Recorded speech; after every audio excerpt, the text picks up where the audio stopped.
नमस्ते दोस्तों, आशा करता हूँ आप लोग सब बहुत अच्छे होंगे। आज का जो वीडियो है वो है कॉलम में लैप कहाँ पे दिया जाना चाहिए। तो कॉलम में हम लोग कहाँ पे लैप अवॉइड करेंगे और कहाँ पे दिया जा सकता है, और जो लैपिंग बार होगा वो स्मॉलर में होगा या फिर लार्जर में होगा, यही सब के बारे में हम लोग डिटेल में थोड़ा बात करेंगे। तो चलिए शुरू करते हैं आज का। तो दोस्तों आप लोग यहाँ पे देख सकते हैं, यहाँ पे एक रेनफोर्समेंट का डिटेल कॉलम का लैपिंग जोन का यहाँ पे दिया गया है। तो यहाँ पे लैपिंग कहाँ पे दिया है और कहाँ पे नहीं दिया है और कहाँ पे इसका यहाँ पे शॉर्ट आप लोग एक एजम्पशन कर सकते हैं। हम लोग यहाँ पे देख सकते हैं कि यहाँ पे टॉप में जो लैप जो है वो अवॉइड किया है और मिडिल जोन में यहाँ पे लैप दिया है। तो ये लैब जो होता है ना, ये दोस्तों ये एक फार्मूला के ऊपर में हम लोग देते हैं H/4। H/4 मतलब एक कॉलम का, ये स्लैब है, ये भी स्लैब है। एक कॉलम का 4 पार्ट होगा।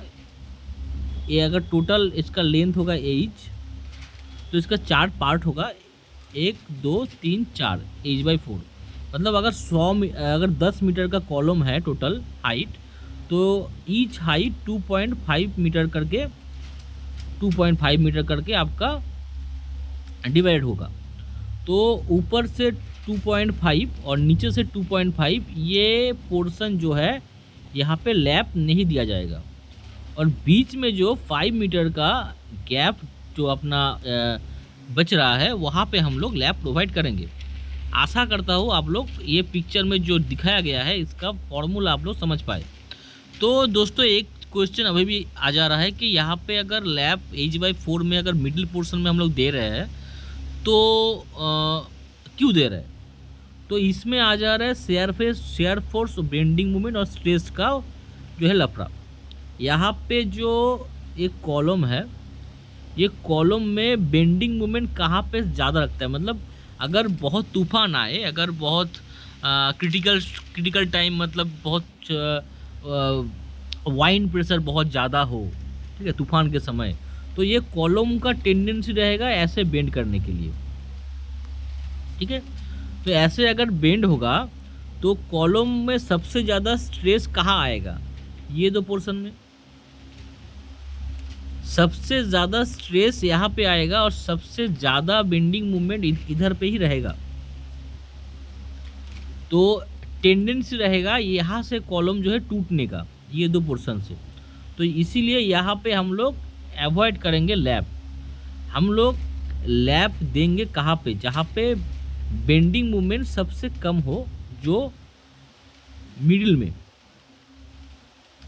यहाँ पे बेंड होने का जो टेंडेंसी रहेगा वो कॉलम का सबसे कम रहेगा और सेफर जोन रहेगा लैप में। तो इसीलिए हम लोग ये लैप जो है मिडिल पोर्शन में ऑलवेज ट्राई करते हैं देने के लिए। आशा करता हूँ आप लोग समझ गए दोस्तों, लैप हम लोग कहाँ पे देंगे और क्यों देंगे। उसके बाद एक क्वेश्चन आ रहा है जो बहुत सारा इंजीनियर्स इस चीज़ को लेके जो है हम लोग जो है ना कंफ्यूज रहते हैं। तो ये IS 456 में एक चीज़ बताया गया है कि हम लोग जो डिफरेंट टाइप्स का बार होता है, अगर 20 mm के साथ 16 mm का लैप अगर करना है, तो लैपिंग 16 mm में करेंगे या फिर 20 mm में करेंगे। तो इसके लिए IS कोड में क्या बताया है ये पहले पढ़ लेते हैं। When bars of different diameter are to be spliced, the lap length shall be calculated on the basis of diameter of the smaller bar।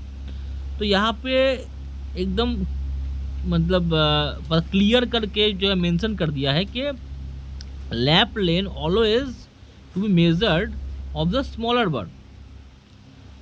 Always हम लोग स्मॉलर बार में ही लैप जो है लेंगे। जैसे अगर ये जो पिक्चर में आप लोग जो देख सकते हैं, ये जो लैप होगा, ये बार जो है 20 mm का है, ये 16 mm का है। जनरली ऐसा ही रहता है क्योंकि हम लोग जो ये बिल्डिंग है ना, एक बिल्डिंग है, मान लीजिए, मेरा ड्राइंग थोड़ा सा ख़राब है इसलिए सॉरी। ये बिल्डिंग का जितना हाइट बढ़ेगा तो रेनफोर्समेंट का डाया उतना जो है रिड्यूस होगा। हाइट जितना बढ़ेगा रेनफोर्समेंट का डाया उतना ही रिड्यूस होगा। तो इसीलिए हम लोग अगर नीचे में 20 का अगर लैप लगाएंगे नीचे में, तो ऊपर में जो लैप आएगा वो 16 mm का आएगा। ठीक है, ये क्यों आएगा, इसका भी एक एक रीज़न है, वो भी मैं बाद में एक समय आपको जो है एक वीडियो में बता दूंगा। फिलहाल तो ये चीज़ आप समझ लीजिए कि नीचे में ऑलवेज आपका जो लैप होगा वो स्मॉलर बार में ही होगा, not greater bar. Actually lapping का हम लोग का रीज़न क्या है, लैपिंग होता है जो लोड होता है ना सर, वो लोड जो ट्रांसफ़र होके एसेंट्रिकली ट्रांसफ़र होके आपका नीचे जो हम लोग का फाउंडेशन तक जो है सेफली ट्रांसफ़र हो सके, कॉलम का सेंटर लाइन एकदम सेंटर, जो कॉलम का जो है सेंटर लाइन एकदम लाइन में रहे। क्या होगा अगर सेंटर लाइन अगर चेंज हो जाए तो क्या है, लोड डिस्ट्रीब्यूशन सही से नहीं हो पाएगा। ठीक है ना, तो इसके लिए बहुत सारा प्रॉब्लम बिल्डिंग में आ सकता है स्ट्रक्चरली। तो इसीलिए जो लैप होगा वो ऑलवेज अपना स्टैगर्ड होगा। स्टैगर्ड मतलब एक बार को थोड़ा सा जो है बेंड करके स्टैगिंग करके उसको देना पड़ेगा। और lapping zone always not not greater than 50%, मतलब 100%, 50% से ज़्यादा कभी लैप नहीं होगा। अगर यहाँ पे आपका 4 सरिया है तो ऑल्टरनेटिव करके 2 सरिया में लैप होगा, आप 3 सरिया में लैप नहीं दे सकते, ये आईएएस रूल्स है। ठीक है दोस्तों, आशा करता हूँ आप लोग समझ गए होंगे। तो आज के लिए वीडियो इतना ही।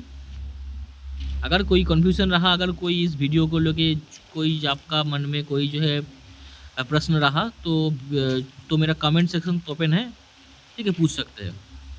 नमस्कार।